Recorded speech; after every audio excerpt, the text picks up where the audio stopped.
আজকে আমরা আলোচনা করব সেরিব্রাল পালসি নিয়ে। প্রথমে আমরা মোটর ফাংশনকে একটু জেনে নিই। What is motor function? Motor ফাংশনটা হলো দ্য অ্যাবিলিটি মানে সক্ষমতা to move, to control movements and coordination. Motor ফাংশনটা হলো the ability to move, to control, to movement and coordination. Cerebral, এই সেরিব্রাল অর্থ কী? অর্থ হলো মস্তিষ্কের সাথে সম্পর্ক। আর পালসি অর্থ কী? পালসি হলো দুর্বলতা বা পেশি ব্যবহারে সমস্যা। সেরিব্রাল পালসি হলো মস্তিষ্কের দ্বারা সম্পর্কিত পেশি ব্যবহারের সমস্যা। ডেফিনেশনটা একটু দেখে নিই। সেরিব্রাল পালসির ডেফিনেশন: সেরিব্রাল পালসি সংক্ষেপে সিপি বলে। Cerebral palsy is an abnormality of motor function. Motor function আমাকে বলে দেখে আসলাম। মোটর ফাংশনে কী ছিল? The ability to move and control movements, এটা হলো motor function. Cerebral palsy is acquired at an early age, usually less than a year of age. 1 বছরের নিচে সেরিব্রাল পালসিটা হয়ে থাকে। এখন জানব কজেস অফ সেরিব্রাল পালসি। প্রথম কজ হলো প্রিনেটাল কজ বা প্রিনেটাল ফ্যাক্টর। এই প্রিনেটাল শব্দের অর্থ কী? প্রিনেটাল হলো গর্ভকালীন সময়। গর্ভকালীন সময়টা হলো প্রিনেটাল পিরিয়ড। প্রিনেটাল ফ্যাক্টরসের মধ্যে কী কী আছে? প্রথমে আছে সেরিব্রাল এজেনেসিস। এই সেরিব্রাল এজেনেসিস হলো মস্তিষ্কের অভাব বা অপূর্ণ গঠন, মস্তিষ্কের অপূর্ণ গঠন। এটি বিরল জন্মগত ত্রুটি। মস্তিষ্কের কিছু অংশ তৈরি হয় না, মস্তিষ্কের কিছু অংশ তৈরি হয় না অথবা আংশিক তৈরি হয়। মানে মস্তিষ্কর যে গঠন তখন সেটা আংশিকভাবে তৈরি হয়, আংশিক তৈরি হয়, পরিপূর্ণ গঠন হয় না। এরপর আরেকটা কজ দেখি, সেটা হলো ম্যাটার্নাল ইনফেকশন। ম্যাটার্নাল ইনফেকশনের কিছু যদি উদাহরণ দিই, সেটা হলো রুবেলা, টক্সোপ্লাজমোসিস। রুবেলা সম্পর্কে একটু ধারণা দিই। রুবেলা হলো জার্মান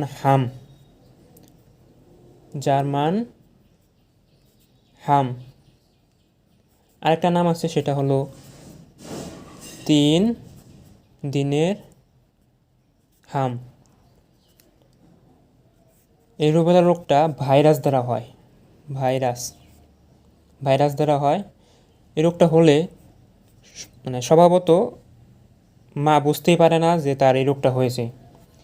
কিছু সিমটমস দেখা যায়, সেটা হলো শরীরে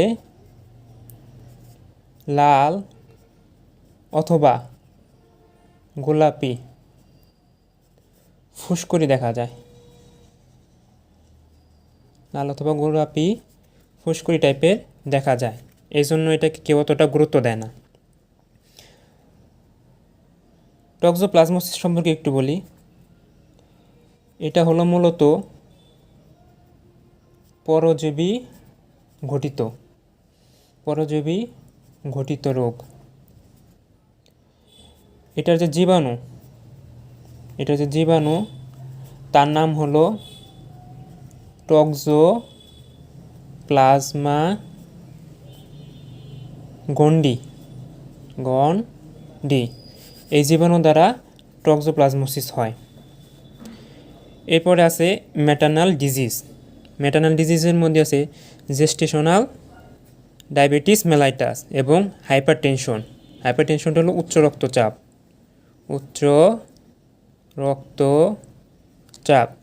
আর জেস্টেশনাল ডায়াবেটিস মেলাইটাস হলো মাতৃত্বকালীন সময়ে যে ডায়াবেটিস মেলাইটাসটা হয়, সেটা হলো জেস্টেশনাল ডায়াবেটিস মেলাইটাস। এরপর রয়েছে নেটাল ফ্যাক্টরস, মানে জন্ম সময়কালে কী কী হতে পারে, জন্মের সময় কোন কোন কারণে সেরিব্রাল পালসি হয়। প্রথমে আছে বার্থ অ্যাসপ্যাক্সিয়া। বার্থ অ্যাসপ্যাক্সিয়া হলো জন্মের সময়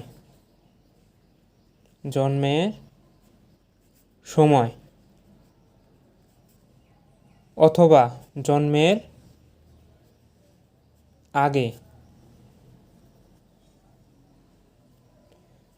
আগে পর্যন্ত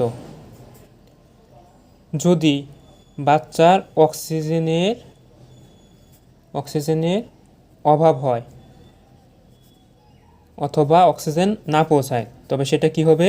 বার্থ অ্যাসপ্যাক্সিয়া। এরপরে আছে বার্থ ইনজুরি। বার্থ ইনজুরিটা তাহলে কি? বার্থ ইনজুরি হলো জন্মের সময় বাচ্চা যদি কোনো আঘাত পায় তবেও সেরিব্রাল পালসি হতে পারে। এরপরে আছে লো বার্থ ওয়েট। এটা সম্পর্কে অনেকে ধারণা আছে।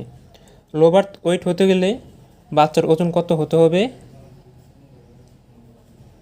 2500 গ্রামস এর নিচে হতে হবে। যদি নিচে হয় তবে সেটা হলো লো বার্থ ওয়েট। এরপর আছে প্রিম্যাচুরিটি অথবা প্রিম্যাচিউর বার্থ। প্রিম্যাচিউর বার্থটা কি? এটা হলো 37 সপ্তাহ বা 37 উইক্সের যদি আগে প্রেগনেন্ট হয়ে যায়, 37 সপ্তাহের আগেই যদি বাচ্চার ডেলিভারি হয়ে যায়, প্রেগনেন্ট হবে না, ডেলিভারি হয়ে যায়, তাহলে সেটা হবে প্রিম্যাচুরিটি অথবা প্রিম্যাচিউর বার্থ। এরপর আছে প্রলং লেবরে কি হয়? যদি প্রথম বাচ্চা বা ফার্স্ট বেবির জন্য 20 আওয়ার্সের উপরে হবে সময়। লেবার টাইমটা হবে 20 ঘন্টার উপরে। আর যদি প্রথমে বাচ্চা হয়েছে, অর্থাৎ আগে সন্তান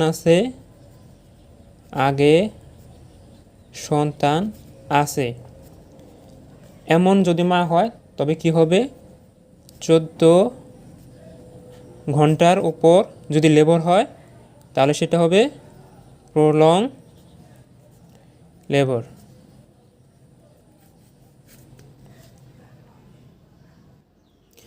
এখন দেখব পোস্টনেটাল ফ্যাক্টরস, অর্থাৎ প্রসবের পর কোন কোন কারণে সেরিব্রাল পালসি হয়। প্রথমে আছে হাইপোগ্লাইসেমিয়া। এটা নামের মধ্যে পরিচয় দেওয়া আছে। হাইপো মানে হলো কম, গ্লাইসেমিয়া হলো গ্লুকোজ অথবা শর্করা। তাহলে কি হবে? রক্তে শর্করার পরিমাণ কমে যাবে। এরপরে আছে ব্রেন ইনজুরি অথবা হেড ইনজুরি। যদি প্রসবের সময় বাচ্চার ব্রেনে আঘাত পায় অথবা মাথায় আঘাত পায় তবেও সেরিব্রাল পালসি হতে পারে। এরপরে আছে কার্নিক টেরাস। এই কার্নিক টেরাসটা হলো রক্তে বিলিরুবিন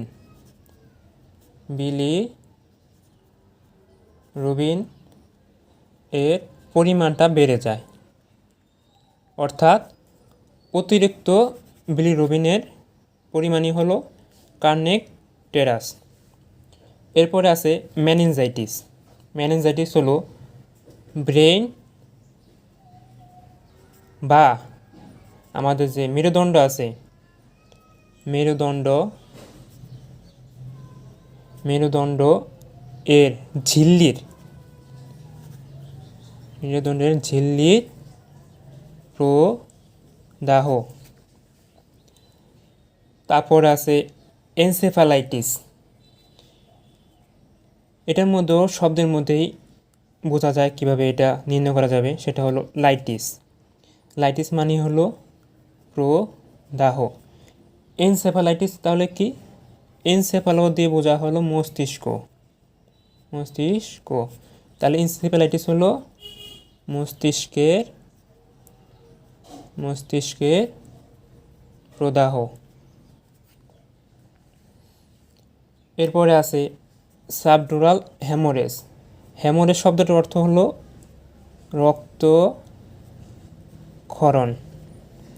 রক্তক্ষরণ। তাহলে সাবডুরাল হ্যামোরেজ কি হবে? ব্রেনের যে ডুরামেটার আর হলো অ্যারাকনয়েড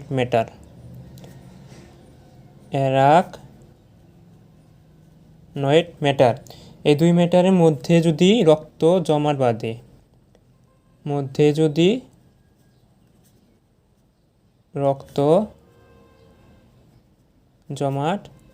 বাঁধে তবে সেটা কি? এটা হবে subdural haemorrhage. Acid base imbalance তো সহজেই, সেটা হলো লবণ এবং ক্ষারের ইমব্যালেন্স। লবণ ক্ষারের ইমব্যালেন্স। হাইপারপাইরেক্সিয়া সম্পর্কে অনেকের ধারণা আছে। হাইপারপাইরেক্সিয়া হলো তীব্র জ্বর। এটাও নামের মধ্যে পরিচয় দেওয়া আছে।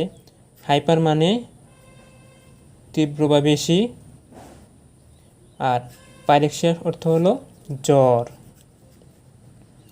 এরপর হতে পারে সিভিয়ার হেমোরেজ, যদি অতিরিক্ত রক্তক্ষরণ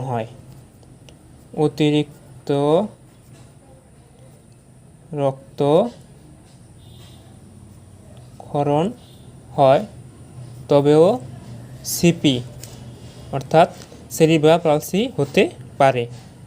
তো এই ছিল সেরিব্রাল পালসির কজ, অর্থাৎ কজেস অফ সেরিব্রাল পালসির কারণগুলো হলো এগুলোই।